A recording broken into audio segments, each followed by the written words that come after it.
Saludos jóvenes.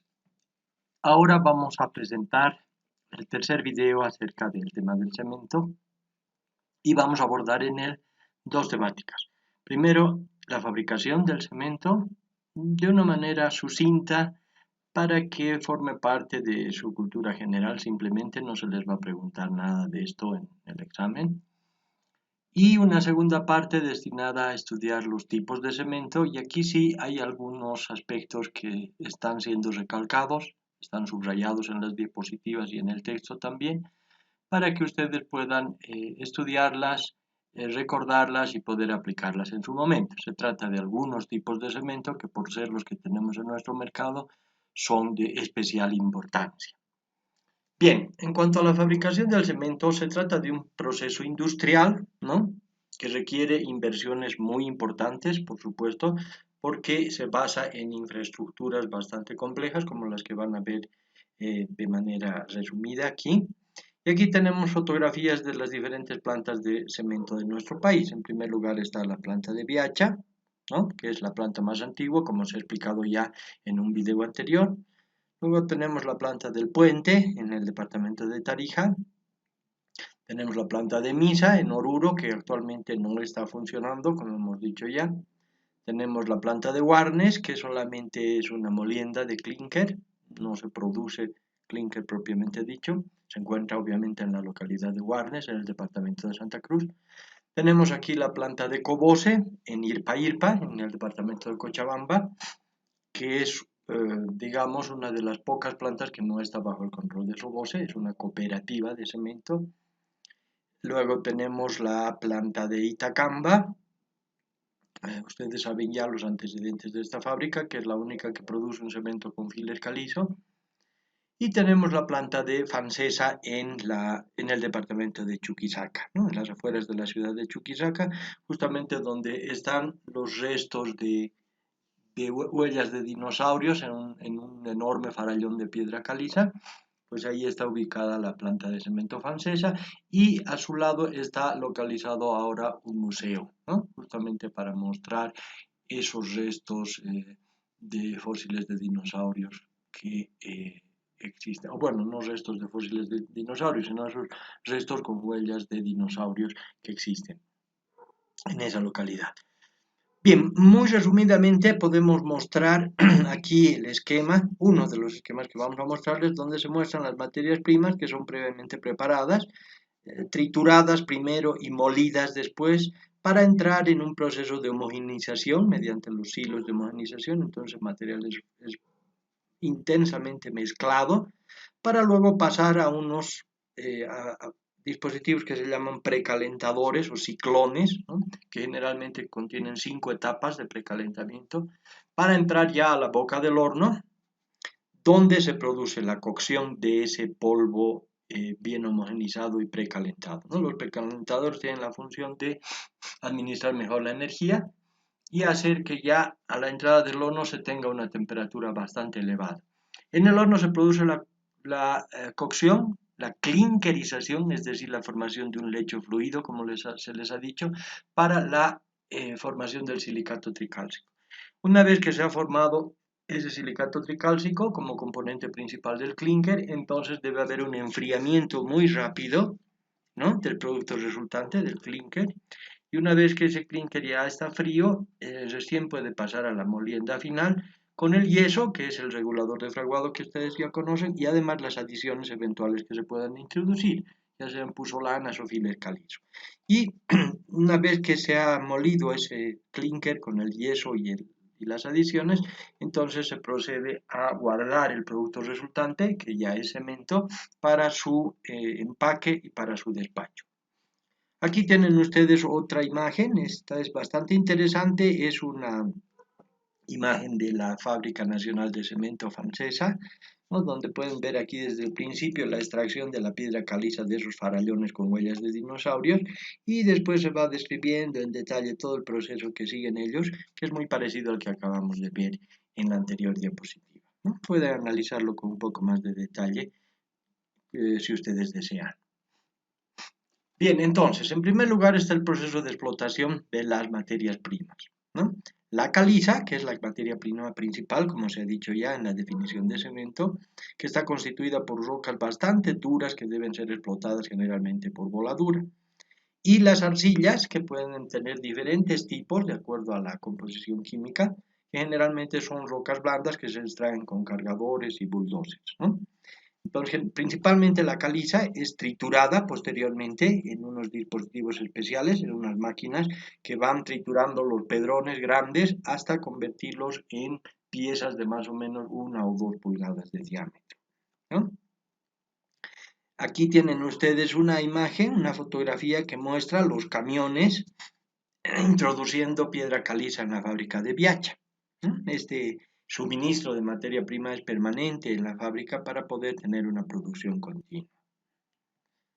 Luego tenemos la homogenización, las materias primas deben ser bien mezcladas, porque imaginen ustedes, por ejemplo, que yo empiezo a traer caliza de otro origen, entonces puede ser que la composición química sea un poquito diferente, y esto va a hacer que sea necesario homogeneizar el material para tener un polvo crudo homogéneo, ¿no? De manera que no hayan diferencias entre un polvo producido a cierta hora y otro producido un poquito más tarde. Entonces, esas materias primas homogenizadas se transportan para ser luego dosificadas en el momento de hacer la elaboración del polvo crudo. Ahí tienen ustedes la caliza, que como hemos dicho es carbonato de calcio.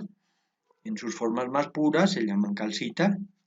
Y generalmente esas rocas contienen alrededor de 85 hasta el 98% de carbonato de calcio y algo de impurezas de arcilla y de sílice, ¿no? Su color generalmente es gris y su peso específico varía entre 2.6 a 2.8.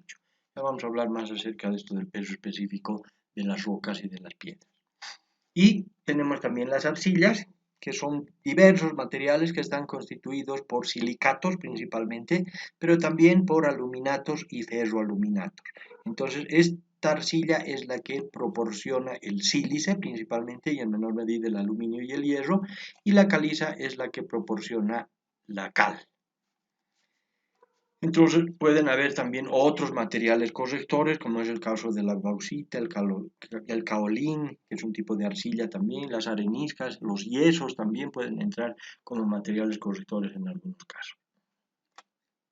Se tiene el mineral de hierro, que en los hechos es un tipo de arcilla con alto contenido de hierro y a veces incluso con adición de óxido de hierro intencional para que sirva de fundente, ¿no?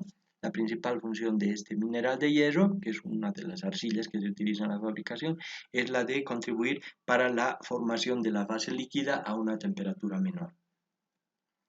Aquí tienen ustedes una imagen de la Fábrica Nacional de Cemento Francesa, donde, como pueden ver, la piedra caliza es almacenada en unos depósitos especiales, ¿no? Esta piedra caliza ya está triturada en tamaños de 1 a 2 pulgadas para luego procederse a la molienda y a la formación del polvo crudo. Aquí tienen ustedes otras imágenes. Esta primera imagen es de la fábrica Yura. Esta otra es de Cobose y esta de aquí abajo de Biacha, donde pueden ver cómo se amontona la piedra caliza, ¿no? En enormes promontorios que luego son arrastrados con este tipo de equipos, ¿no? Que se llaman escarificadores. La función de estos equipos es obtener material de todas las alturas, ¿no? De aquí, del tope y también de la parte baja, a manera de rastrillo, se arrastra en todo el material de todo lado para poder tener una muestra permanentemente homogénea del material que se ha traído. Una vez que ya se han transportado las materias primas, las calizas y las arcillas, entonces se realiza el diseño de la mezcla, de la harina o del polvo crudo, si se quiere, ¿no? En base a la composición química que tienen esos materiales, entonces hay ingenieros que especializados en esto, generalmente ingenieros químicos, que son los que hacen el diseño de las mezclas para producir una materia prima ideal, ¿no? La composición química de esta harina es la que ustedes pueden ver aquí, que se trata preponderantemente de calcio, ¿no? Que viene de las calizas. Tiene sílice también en una proporción importante y en menores proporciones aluminio y hierro. Como ustedes estarán identificando ya, estos son los compuestos químicos que van a formar los componentes del clínker después de que este salga del horno. Entonces, la molienda del polvo crudo, o la harina cruda si quieren, se produce en molinos especiales, ¿no? Aquí tenemos un ejemplo de un molino vertical que a manera de un batán, espero que ustedes todos sepan lo que es un batán, ¿no? Muele el polvo crudo en la parte de abajo aquí. En este otro caso se trata de un molino de bolas, ¿no? Donde se mete el polvo crudo y se hace dar vueltas de manera que estas bolas de acero empiezan a moler el material por impacto y frotamiento. Una vez que ese polvo ha sido preparado, dosificado adecuadamente por personal competente, entonces ese material es transportado y aprovechando algunos de los gases calientes que se generan en el horno, empieza a homogeneizarse por un lado y precalentarse, ¿no?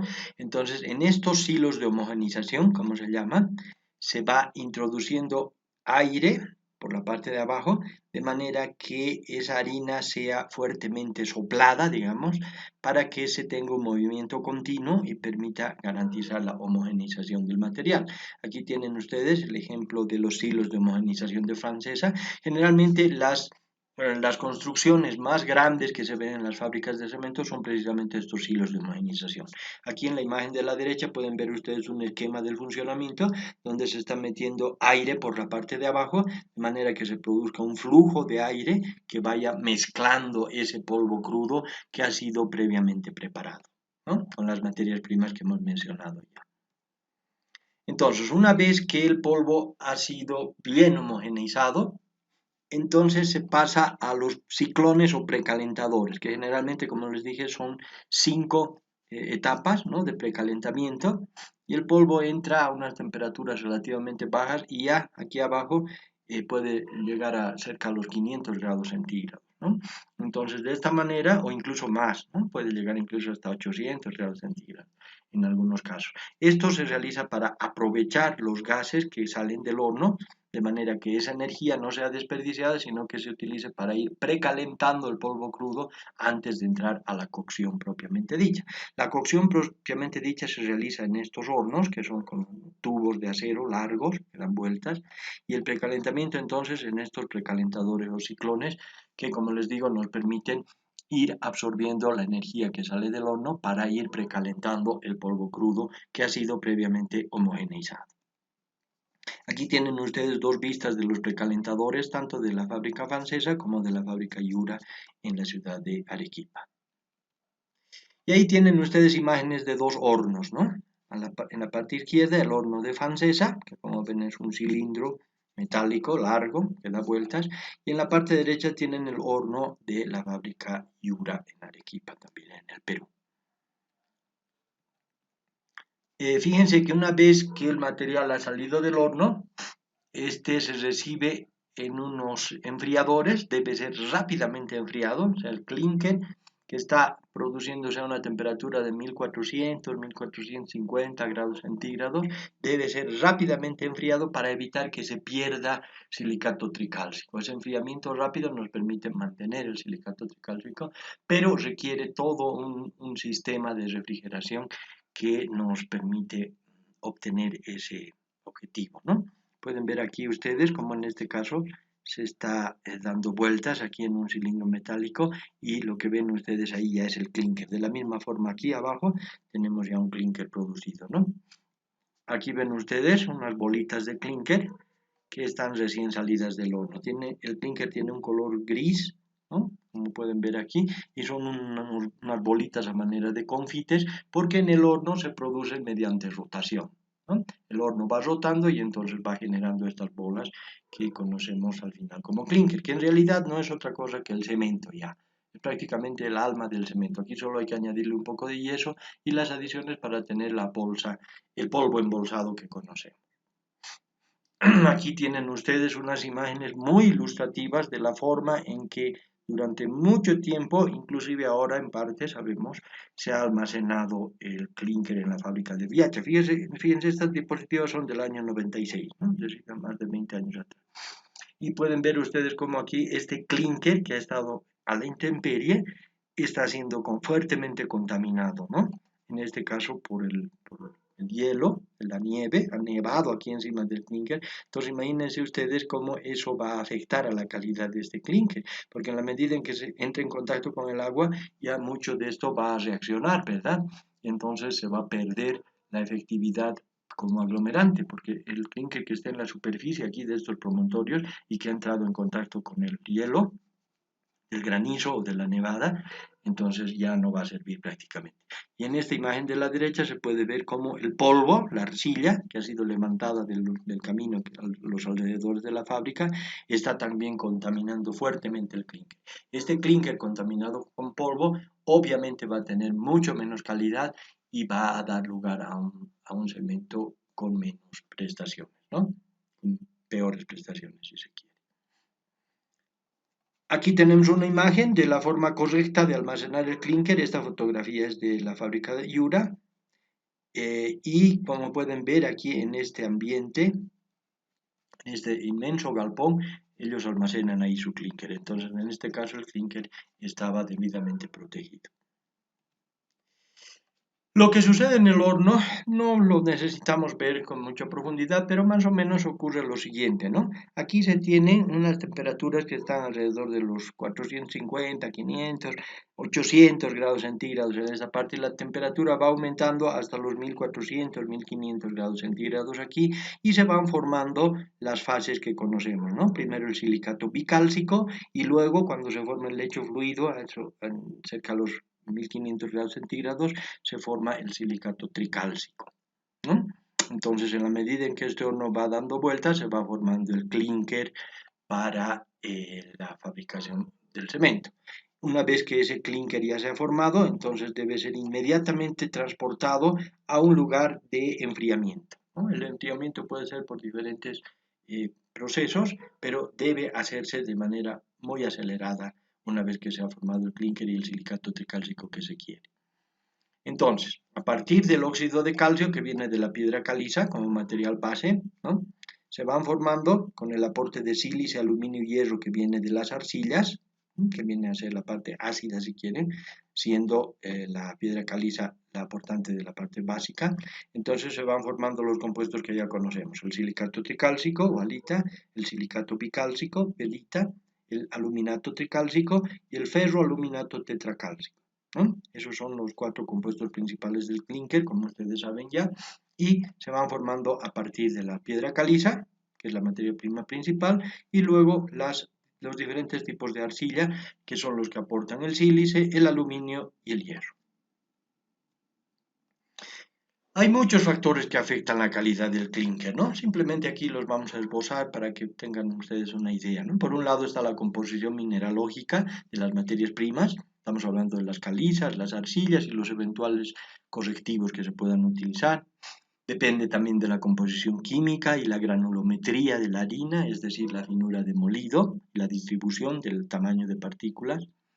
Dependen de los tratamientos térmicos, la temperatura de combustión, la velocidad de calentamiento, la formación de la fase líquida, de los eventuales contaminantes, por ejemplo, las cenizas del carbón en caso de que éste se utilice como combustible, la cantidad, composición, finura, la atmósfera en el horno si es oxidante o reductora, la cantidad de harina alimentada, la cantidad de carbón si es que se usa como combustible también, la operación estable o inestable del horno, y otros factores más, ¿no? Algunos factores, por ejemplo, el atascamiento en las tolvas dice que puede dar lugar a falta de homogeneidad en la materia prima.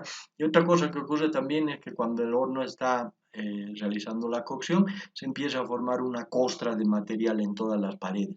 Y entonces de vez en cuando tiene que acercarse ahí un operario y con un cañón dispara perdigones al interior del horno para conseguir que se desprenda ese material que se ha ido pegando a las paredes y vuelva a generarse la formación de las bolitas de clinker.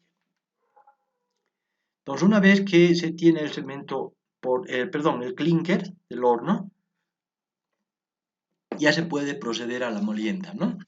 El clinker, entonces, es un mineral artificial que está formado por óxido de calcio en un 62-66% óxido de sílice en un 20 a 22%, óxido de aluminio del 5 al 7% y óxido de hierro en 3 al 4%, ¿no? Estos son los que constituyen los 4 minerales que ya conocemos: silicatos bicálcico y tricálcico, aluminato tricálcico y ferroaluminato tetracálcico. El yeso, por su parte, es el material que va a entrar para regular el fraguado, en otras palabras, para neutralizar la reacción inmediata del aluminato tricálcico, y se trata de un material constituido principalmente por sulfato de calcio dihidratado. El sulfato de calcio dihidratado tiene diversos nombres minerales, ¿no? Entonces se trata de la gipsita, el alabastro, la selenita, esos distintos tipos de sulfato de calcio dihidratado se pueden utilizar como corrector de fraguado o como regulador de fraguado. Aquí tienen ustedes una fotografía de uno de los promotores de yeso usado en la fábrica de Bianchi. Luego tenemos las adiciones, que ya son conocidas por ustedes. La pusolana es la principal de ellas, es un material silicio, en primera instancia, con algo de aluminio, que por sí solo no tiene propiedades hidráulicas, pero cuando es finamente molido y en presencia de humedad, es capaz de reaccionar con el hidróxido de calcio, que es un producto de la hidratación de los silicatos de calcio, que ya conocen ustedes, para formar compuestos cementantes resistentes que conocemos como tobermorita o silicatos cálcicos hidratados. Puede tratarse también de pusolanas artificiales, es el caso de las cenizas volantes, que en inglés se llaman fly ash, que son un subproducto de centrales termoeléctricas que utilizan carbón pulverizado como combustible. Puede tratarse de las escorias, de las que hemos hablado ya, generalmente escorias de altos hornos, que están formadas por calcio, hierro y aluminio, o tratarse de otro tipo de pusolanas artificiales, como es el caso de las cenizas de cáscara de arroz, producidas por la calcinación de la cáscara de arroz, que aporta sílice en estado amorfo en una proporción mayor al 90%. Aquí pueden ver ustedes unas fotografías de promontorios de pusolana en la parte izquierda aquí de la fábrica de Biaccia. Estas pusolanas son muy nuestras, en el camino a Oruro se puede ver mucho de este material de color rosado, anaranjado, y está lleno ese tramo de promontorios de pusolana. Y aquí en la fotografía de la derecha vemos los depósitos pusolánicos de la fábrica de Yura en el Perú. Entonces, una vez que el clinker ya ha sido preparado y el yeso y las pusolanas o las eventuales adiciones que se puedan utilizar, entonces se procede a la dosificación de estos materiales. El yeso tiene que ser aportado en pequeñas cantidades, la pusolana en función de las características que se quiera para el cemento, ¿no? Si se pone más pusolana, entonces la resistencia a edades tempranas va a caer y se van a tener ciertas consecuencias que vamos a analizar también un poquito más adelante, ¿no? Y entonces se procede a la molienda del clinker junto con el yeso y la pusolana. Esto, aquí en este pequeño esquema pueden ver ustedes cómo está entrando el clinker, el yeso, y aquí falta que digan las adiciones, ¿no? Que pueden ser pusolana, files calizo, escorias de altos hornos, como hemos visto, y entonces esa molienda, bueno, ese aporte de esos materiales entra a la molienda, un molino, generalmente un molino de bolas horizontal, y luego el producto resultante ya es el cemento propiamente dicho, ¿no? Se puede tener aquí un sistema para recolectar el material que no ha sido suficientemente molido para que vuelva otra vez a ingresar al molino. Aquí pueden ver ustedes dos fotografías que muestran el molino antiguo de la planta de Biaccia y en la parte derecha tienen el molino de la fábrica Yura también. Y aquí tienen una pequeña animación donde pueden ver cómo el material está siendo molido por unas bolas de acero en la medida en que ese cilindro giratorio empieza a dar vueltas, ¿no? Entonces, una vez que el cemento está listo, se procede a empacar generalmente en bolsas de 50 kilogramos, ¿ya? Aunque no exclusivamente. El cemento Yura, por ejemplo, se solía empacar, creo que lo hacen todavía, en bolsas de 42.5 kilos. Entonces, ese empaque pueden ser en bolsas individuales o pueden ser en big bags, como se llaman también, sacos grandes, y debe ser almacenado de una manera también adecuada en estos llamados pallets, generalmente de madera o de plástico, para evitar que haya exceso de humedad y que se produzca prehidratación del material. Debe haber suficiente circulación de aire, ¿no?, alrededor de esto, y no debe haber humedad. Obviamente tampoco debe entrar humedad de afuera. Y aquí tienen ustedes una fotografía que muestra, esto es también de la planta de Yura, que muestra cómo todo el sistema de control de la producción está digitalizado, ¿no? Entonces existen softwares especiales que nos permiten ir controlando uno a uno los pasos del proceso de fabricación que acabamos de describir. No necesitamos entrar más en detalle sobre esto, pero esperamos con esto haberles dado una visión de lo que es el proceso de fabricación del cemento, ¿no? Partiendo de las materias primas, que como hemos visto son calizas y arcillas, hasta llegar a la cocción y producción de clínker y luego a la molienda de ese clínker mezclado con yeso para regular el fraguado y con las adiciones que se puedan utilizar, generalmente en nuestro caso puzolanas. Bien, ahora vamos a entrar a la segunda parte de este video, donde vamos a hablar de los tipos de cementos, ¿ya? Hemos descrito aquí varios tipos de cementos, pero nos vamos a concentrar en el primero de ellos, el cemento Portland-puzolánico, ¿ya? Este cemento Portland-puzolánico tiene especial interés para nosotros porque es el cemento que más abunda en nuestro medio. Pueden haber también cementos puzolánicos cuando el contenido de puzolana es mayor al 40%. Vamos a hablar un poco acerca de los cementos blancos, los cementos de albañilería, el cemento aluminoso, que es una cosa bastante curiosa e interesante, los cementos de escorias y los cementos expansivos. Entonces, en primer lugar, hablando ya de los cementos Portland con puzolana, he subrayado aquí con negrillas. De la misma forma está esto subrayado en el texto para que ustedes estudien detenidamente estas propiedades, ¿ya? Esto también se les va a preguntar en el examen. Es necesario que ustedes conozcan a detalle las propiedades de los cementos Portland con puzolana. Repito, son cementos con contenidos de puzolana menores al 40%. Esto lo habíamos visto ya en la tabla de clasificación de los cementos, ¿no? La tabla de la norma nacional, la NB01. Entonces, es necesario que recuerden esto y cuando se les pregunte quiero que por favor me describan todas estas propiedades. No es suficiente con que me describan una o dos de ellas, ¿no? Deben describirme todas porque estas son las características completas de los cementos con puzolana. Por un lado, desarrollan menor calor al fraguar, ¿no es cierto? Esto lo hemos dicho ya y se debe a que para que pueda actuar la puzolana, primero tienen que reaccionar los silicatos cálcicos. Tienen que reaccionar con el agua y formar hidróxido de calcio. Y recién cuando se ha formado este hidróxido de calcio y hay presencia de humedad, entonces la puzolana comienza a actuar y forma también los silicatos cálcicos hidratados. Entonces, por esta razón, son cementos adecuados para hormigonar en tiempos calurosos y para grandes masas, ¿no?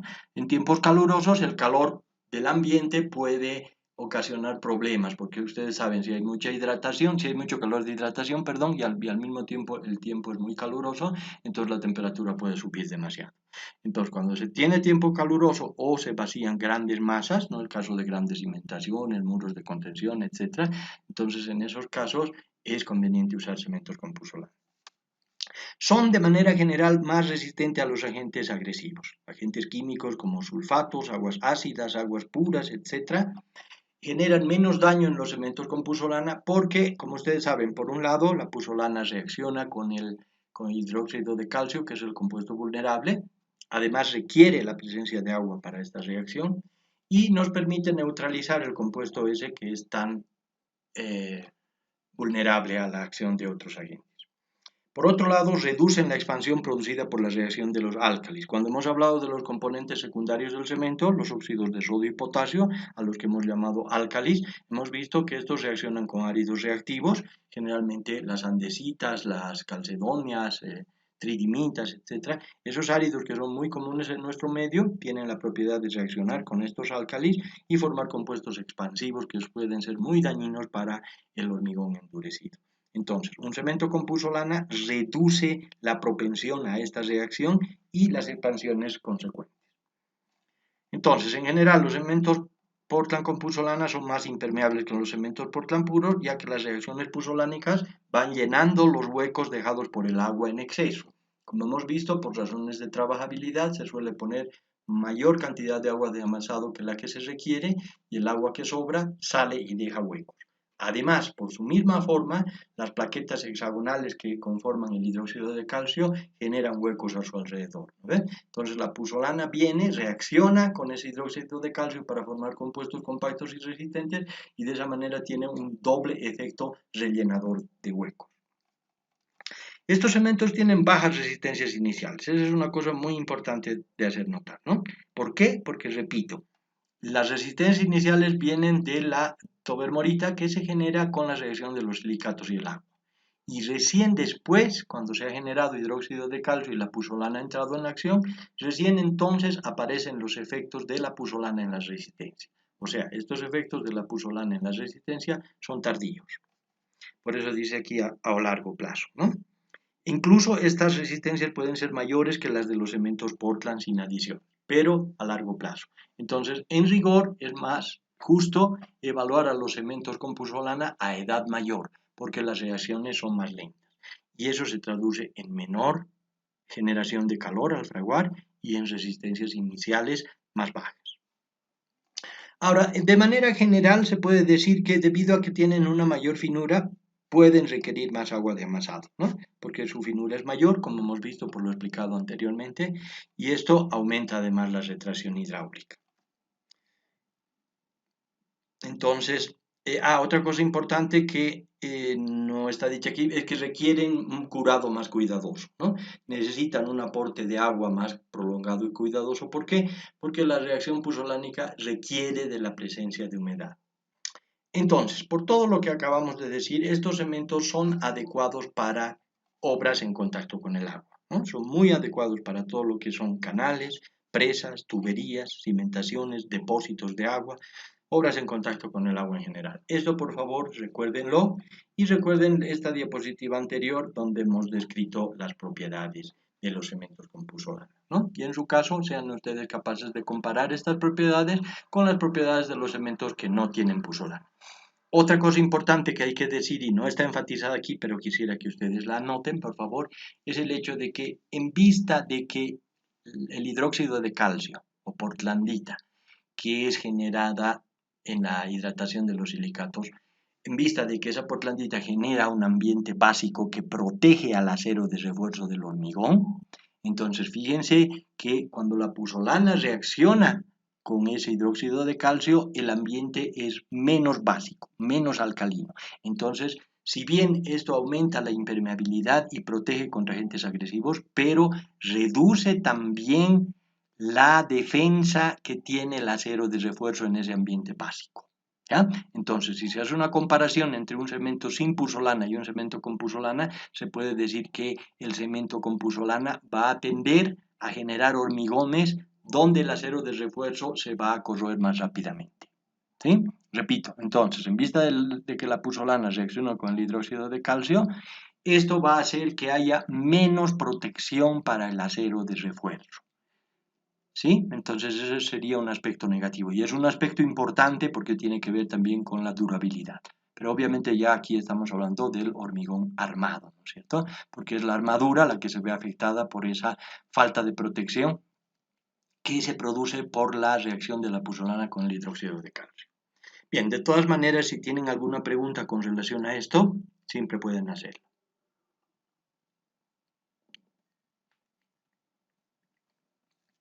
Entonces, repitiendo, estos cementos son adecuados para canales, presas, tuberías, cimentaciones, etc. Todas las obras en contacto con el agua. Muelles, por ejemplo. Tienen una mayor durabilidad que los cementos Portland puro, pero tardan más en adquirir resistencia y requieren un curado más cuidadoso y prolongado.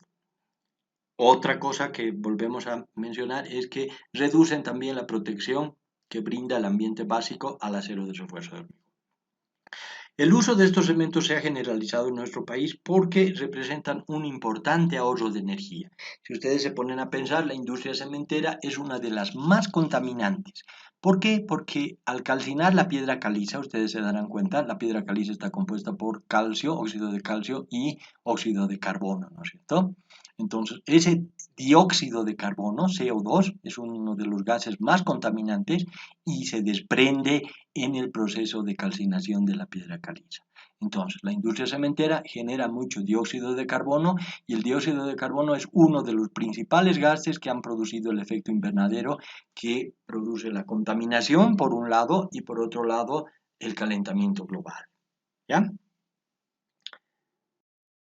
Podemos decir que al añadir puzzolana al cemento estamos contribuyendo con un material más barato, un material que no entra al horno y por lo tanto estamos contribuyendo a la reducción de contaminación y a la reducción de costo también, ¿no? Porque, como hemos dicho ya, la puzzolana no entra al horno, es un material que se muele crudo junto con el clinker.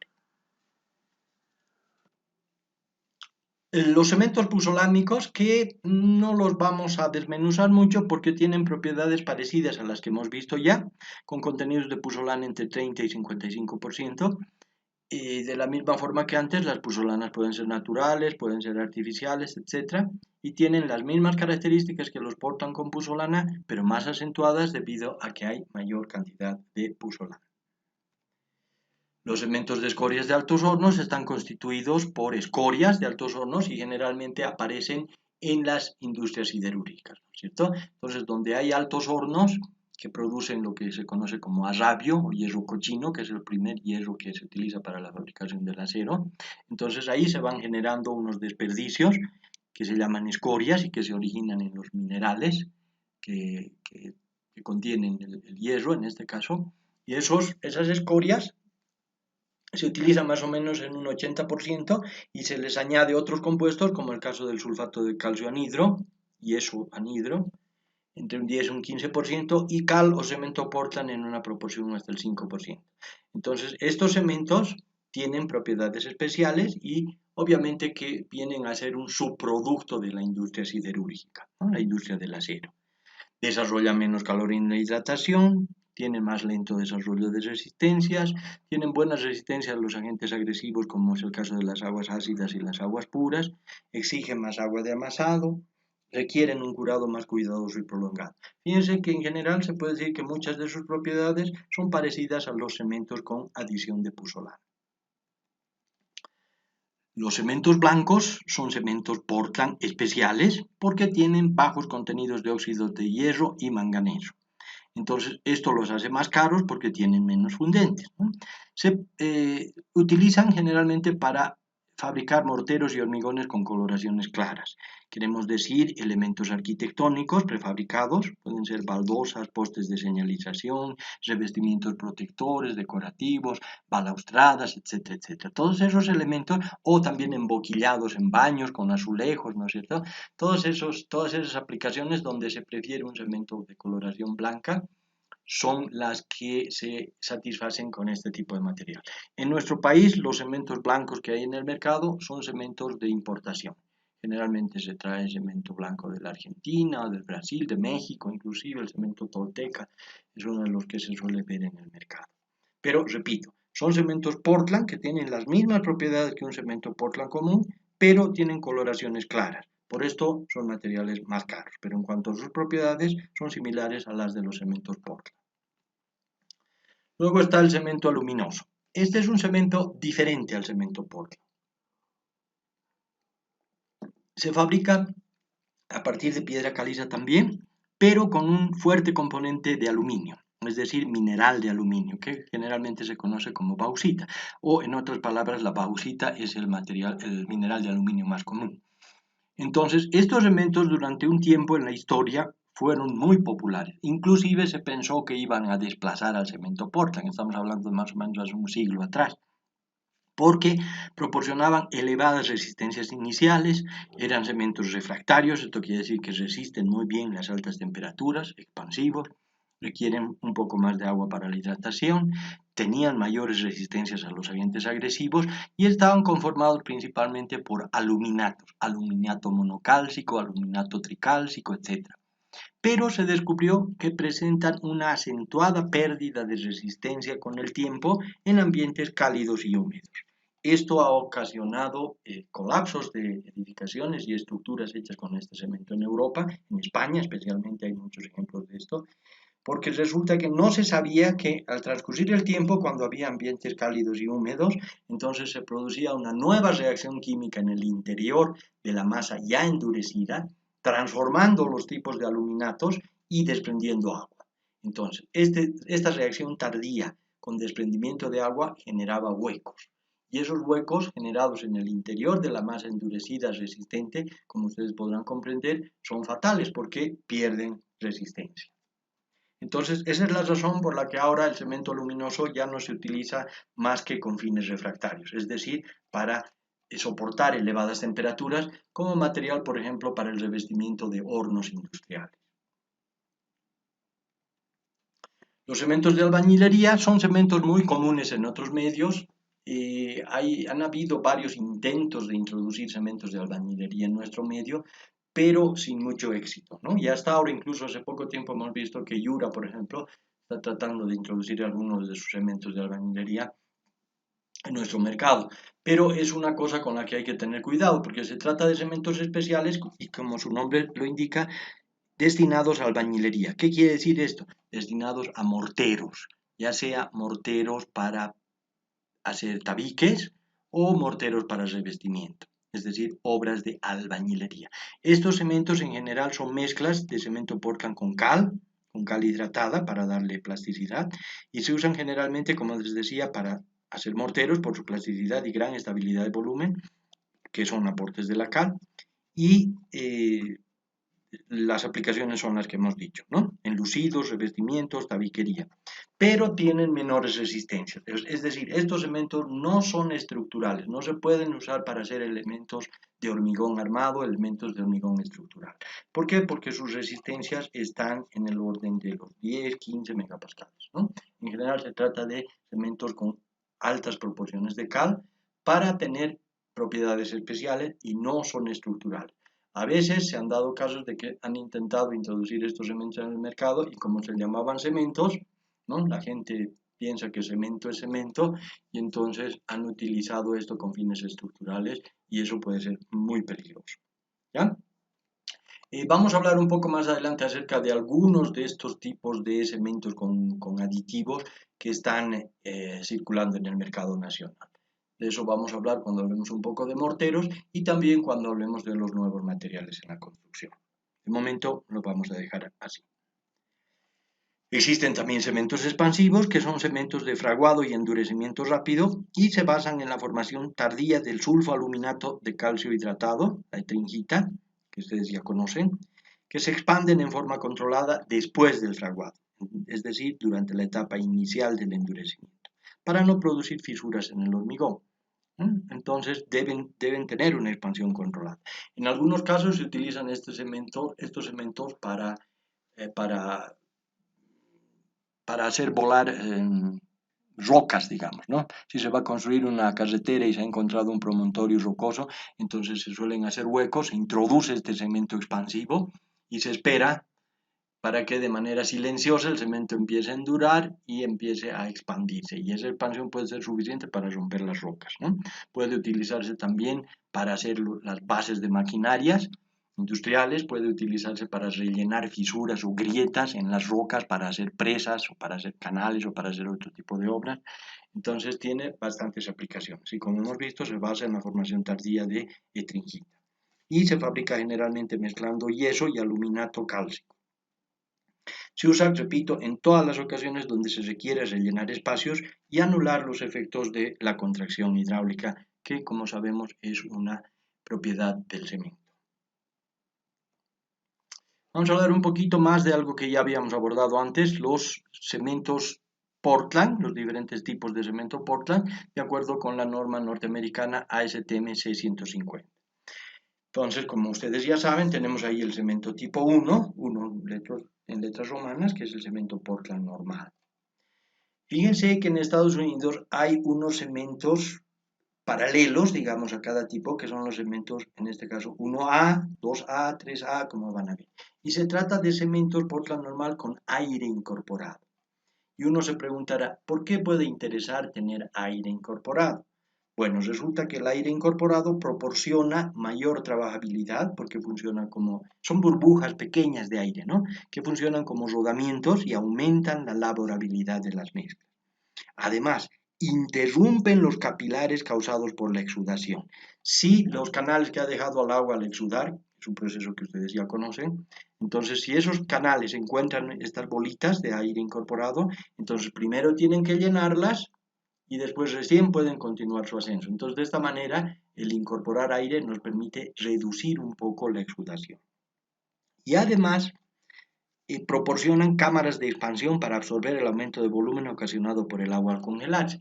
O sea, cuando el agua entra por los canales de la exudación y se congela, como ustedes saben, al congelarse aumenta su volumen en un 9 o 10% y esta expansión puede ser muy dañina en el interior de la masa endurecida. Entonces, si existen estas bolitas de aire incorporado intencionalmente, entonces esas bolitas pueden servir como cámaras de expansión para absorber la expansión del agua congelada.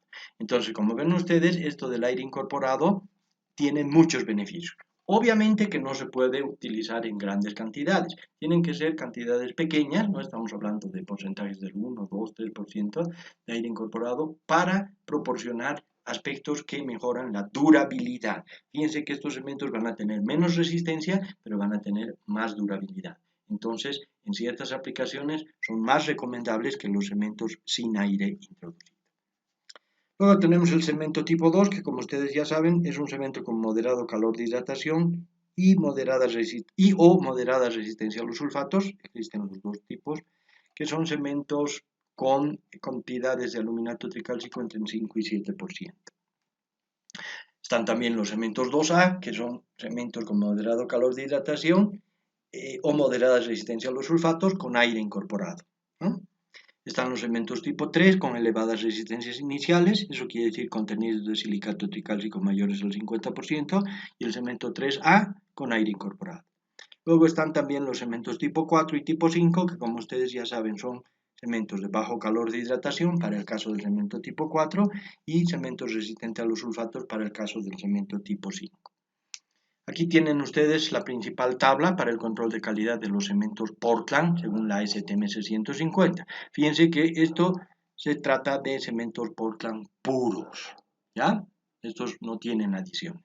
Y aquí pueden ver ustedes sus especificaciones y entre ellas está la finura. En este caso sí, para los cementos Portland puros, fíjense que las normas STM especifican estos valores de finura. Aquí los números se deben a que están en otras unidades, ¿no? No están en las mismas unidades que hemos utilizado nosotros. Recuerden que nosotros hemos utilizado centímetros cuadrados por gramo. En este caso, las unidades son metros cuadrados por kilogramo. Luego está la expansión en autoclave y las resistencias, ¿no? Las resistencias mecánicas a diferentes edades, como pueden ver aquí, y el tiempo de fraguado. Fíjense también que en esto del tiempo de fraguado solamente se dan especificaciones para el tiempo inicial de fraguado. No menos de 45 minutos ni más de 375 minutos, que equivalen aproximadamente a 7 horas. No vamos a profundizar más, la intención es que ustedes tengan esto en su texto y en su momento puedan consultar para comparar estas especificaciones con las otras de los cementos mezclados. Aquí tenemos la clasificación de la norma STM de los cementos mezclados, que es la STM C595. Estos pueden ser cementos binarios, es decir, cementos en los que se mezclan dos componentes, clinker o cemento Portland, con escoria de altos hornos, con pusolana o con filler calizo. Pueden haber los cementos tipo 1S, que son los que tienen escorias, los cementos 1P, que son los que tienen pusolana, como ustedes ya conocen, o los cementos 1L, que son los que tienen filler calizo. ¿Sí? Esta L viene de limestone, piedra caliza. Y ahí tienen ustedes especificaciones en cuanto a los contenidos.